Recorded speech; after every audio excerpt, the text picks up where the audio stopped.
All right, let's dive into something huge happening in the American real estate world. We're talking about a system that's been the bedrock of the housing market for more than 100 years, and it's now facing a challenge that could completely change how we all buy and sell our homes. Think about it. For over a century, the multiple listing service, the MLS, has been the central hub for real estate. Its whole purpose is to be a shared, open marketplace so that every buyer and every agent is on a level playing field with equal access to see what's for sale. But now, that entire system, well, it's under a direct and frankly a pretty calculated assault. A new deal has just been signed that's designed to deliberately sidestep this open market system. So, to really get what's going on, let's break down this new deal that's causing this crack in the foundation. And more importantly, let's look at the major players behind it. So who's behind this? You've got two huge names: Compass, a massive international real estate brokerage, and Rocket Companies, which owns the incredibly popular website Redfin.com. These two giants have joined forces, and they've created a partnership that really throws a wrench in the old way of doing things. So how exactly does this thing work?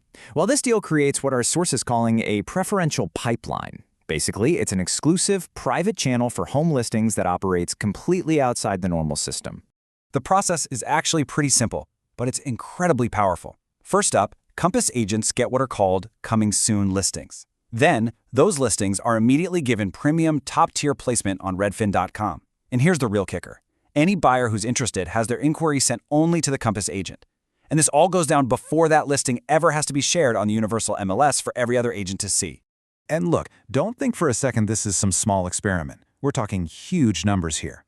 The companies themselves are projecting that this private pipeline could funnel as many as 500,000 listings through this exclusive channel. That's 500,000 homes effectively kept off the open market, even if it's just for a little while.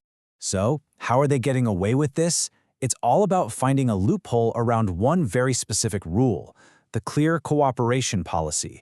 It's a simple rule, really. It just says that if you market a property to the public, you have exactly 1 business day to get it onto the shared MLS. This new deal is specifically engineered to get around that. Okay, to really understand why this is such a big deal, we need to zoom out for a second and just remember what this system they're challenging is all about. Let's talk about the philosophy behind the MLS itself. At its heart, the MLS is supposed to be the great equalizer in real estate. It's just the shared database that's designed to make sure every single broker, and therefore every buyer, has the same access to the same information at the exact same time. The whole idea, the core principle, is pretty simple. When data is shared, things are fairer for everyone. When all the listings are in one place, buyers get to see everything that's out there, and sellers get their property in front of the largest possible audience. It means agents have to compete based on how good their service is, not on whether they have some secret, privileged access to listings nobody else can see. So, if this new way of doing things actually catches on, what happens next? What are the consequences? Let's take a look at who stands to win, who might lose, and the ripple effects this could have on the entire market. And that really leads to the million-dollar question, right? When you keep a house off the open market and sell it through a private network, who really ends up paying the price? Well, the data gives us a pretty clear picture. A Zillow analysis found that sellers who sold their homes off MLS pretty much always got less money. On average, across the country, they got 1.5% less. And in a hot market like California, that gap balloons to almost 4%. Okay, but what does that percentage actually mean in cold, hard cash? For a seller in California, that 3.7% meant they lost out on a median of over $30,000. The argument here is simple. When you limit the competition and shrink the pool of potential buyers, the seller's final price almost always takes a hit. So this really lays it all out, doesn't it? You've got two completely different philosophies battling it out. On one side, you have the MLS system, which is all about open access and getting maximum competition.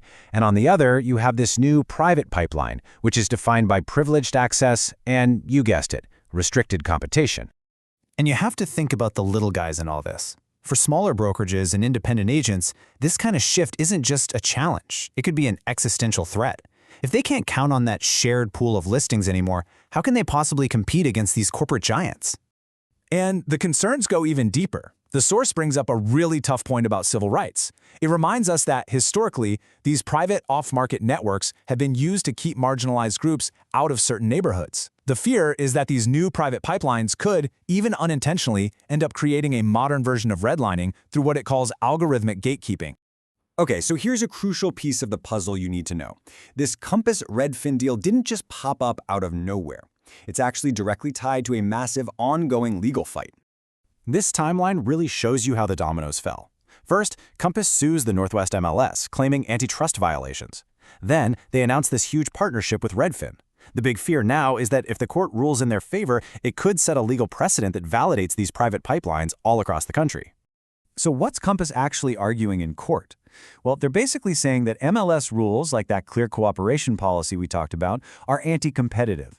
They're trying to convince a judge that they should have the right to market their listings however they want without being forced to share them with everyone else in a day. When you put it all together, we're really looking at a fork in the road. This whole conflict is presenting two very, very different futures for how real estate could work in America. And our source material frames that choice perfectly. On one side, you've got one possible future, continuing with an open, transparent system where everyone competes on a level playing field. And on the other side, a future that looks more like a closed corporate arena, where data is controlled and access to that data becomes a privilege, not a right. And that leaves us with the one question that really matters here. Is the future of buying and selling a home in this country going to be open for all of us? Or is it going to become a market that's exclusive to just a select few?